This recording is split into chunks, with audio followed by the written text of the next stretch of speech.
Abakunzi ba Sam TV Rwanda, reka rero tuganire ku ijambo ry'Imana, mwumve icyo Imana ashize ku mutima wanjye. Aka kanya nje kukubwira ngo Imana ije gucyaha umuraba uri ku buzima bwawe. Reka dusome mu izina rya Yesu Kristo. Ijambo yatubwira muri Matayo 8:23, umutwe w'amagambo uratubwira ngo aturisha inyanja, ngo yikira mu bwato abigishwa be bajyana nawe, umuyaga uba mwinshi mu nyanja, ubwato bwabo burarengerwa n'umuraba wisuka muri bwo, ariko we yari asinziriye. Baraza baramukangura bati, databuja dukize turapfuye. Arababaza ati, ni iki kibateye ubwoba bafite kwizera gukemwe?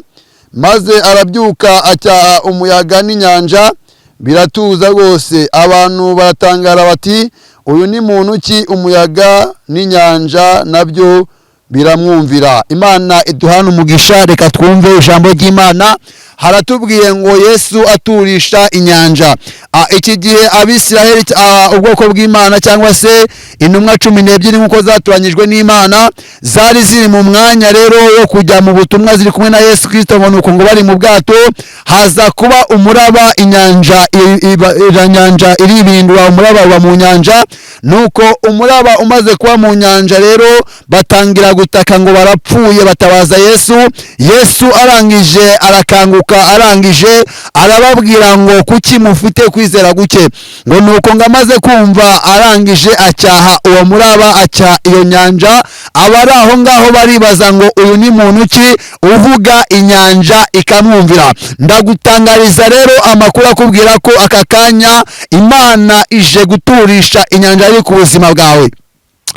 Imana yantumye ngo nkubwire ngo uwo muraba wari uri ku buzima bwawe, Imana igiye kuza kuwuturisha. Uwo muraba wari uri mu rugo rwawe, Imana igiye kuza kuwuturisha. Uwo muraba wari uri mu rubyaro rwawe, Imana igiye kuza kuwutuzisha. Wari ufite umuraba mu rugo rwawe, wabonaga byagucanze, abana babuze ibyo barya, umugore byamucanze, ariko aka kanya, ikinzanye aka kanya ni ukukubwira wowe ukurikiye Sam TV Rwanda n'andi macana atandukanye, Vania TV show, ayuko Imana ije gucyaha umuraba wari uri ku buzima bwawe. Aka kanya ndagutangariza amakuru akubwira ngo wasengaga n'ibyemere, wakoraga n'ibyemere, ariko mvugane nawe uyu mwanya, uyu munota, Imana ije gucyaha uwo muraba wari uri ku buzima bwawe. Wari ufite ikibazo cy'uburwayi bwo mu nda, Imana ije gucyaha uwo muraba w'ubwo burwayi. Wari ufite ikibazo cy'umutwe udakira, Imana ije gucyaha uwo muraba. Wari ufite ikibazo, wagendaga mu maguru yawe ukumva harimo ikibazo, Imana ije gucyaha uwo muraba. Wari ufite ikibazo cyo mu mano, Imana ije gucyaha uwo muraba. Wowe wari ufite ikibazo, imyaka ibaye 35 nawe wabuse n'uwakubaza izina, aka kanya Imana ije gucyaha uwo muraba. Bagiye kukubaza izina, ugiye kubona umusore Imana igiye kohereza ku buzima bwawe, ugihagurukije Imana, ukije gucyaha uwo muraba wari uri ku buzima bwawe. Wari uri muri keredi, bari bagiye kuwuterera cyamunara, uwo ni umuraba wari uri ku buzima bwawe. Ariko ndagutangariza amakuru akubwira, ubu ni ubuhanuzi bwawe. Imana ije gucyaha uwo muraba wari ugiye gutuma bateza ibyawe.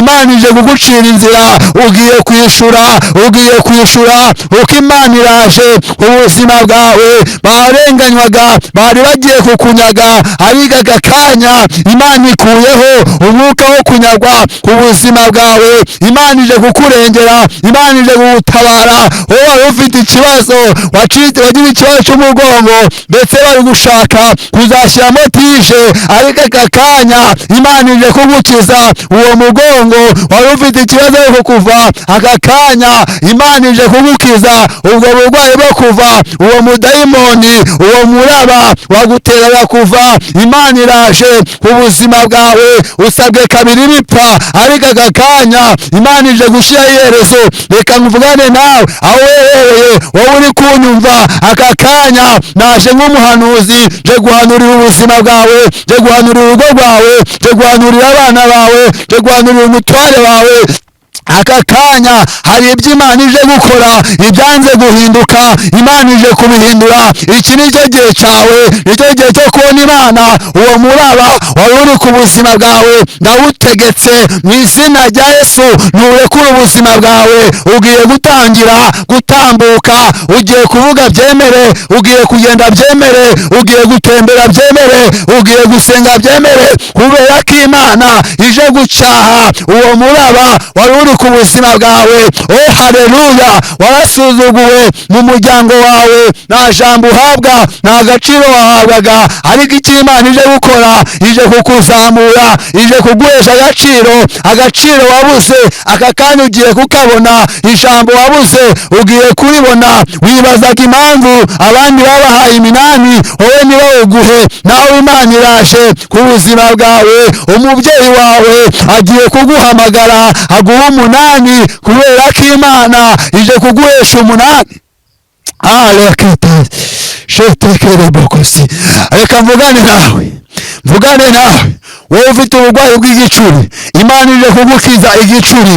Imana iraje ku buzima bwawe, icyo gicuri kigiye gukira. Oh haleluya! Bashatse kuguteza ibisazi, ariko Imana ntiyabyemera. Uhereye uyu munsi ugiye kuba muzima. Fata ku mutwe wawe, tugiye gusenga n'Imana. Akira ubuzima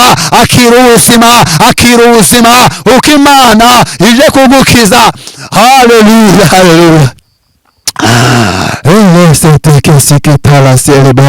Ndavugana nawe mubwire ngo nubwo ubona bakuvuyeho, ariko Imana ije kubagarura.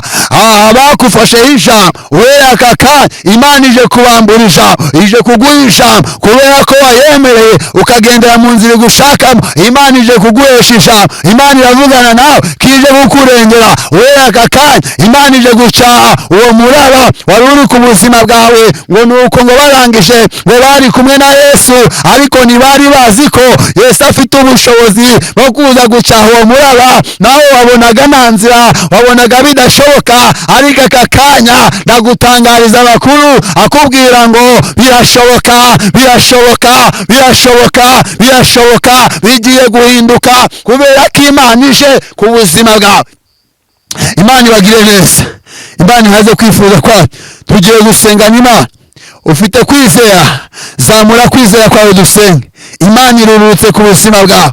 Ese warayemeye? Niba utaremera Imana, niba utarizera Imana, iki ni cyo gihe cyawe. Kuko Yoshuwa 3:5 haravuga ngo mwiyeze, kuko ejo Uwiteka azakora ibitangaza muri mwe. Oh haleluya! Ese witeguye kwezwa? Witeguye gukizwa? Uze kumpamagara dusenga n'Imana. Imana ikubohoze, Imana igukure aho bagushize, igukure mu iryo karande, igukure mu iryo byaha byakuzengereje. Iki ni cyo gihe cyawe, ni cyo gihe cyo kwakira agakiza, ni cyo gihe cyo gukizwa. Uko Imana imanutse ku buzima bwawe, iragukeneye, iragushaka. Ese urayizeye? Ese wizeye gukira? Uwiteka ari imbere yawe, yiteguye kugukiza, yiteguye kukuyobora inzira ukwiye kunyuramo. Ese urabyemera? Niba ubyemera, aho uri rambura ikiganza cyawe dusenge. Niba uri no mu modoka utwaye, wizeye mu mutima wawe. Niba ujyanye, byuka wumve, byuka dusenga n'Imana. Iki ni gihe cyawe cyo gukirizwamo, iki ni gihe cyawe cyo kwakira agakiza, iki ni gihe cyawe Yesu aje gucaha umuraba wari uri ku buzima bwawe. Imana ibagire neza. Data ndagushimiye kuri Imana ivuga bikaba, wategeka bigakomera.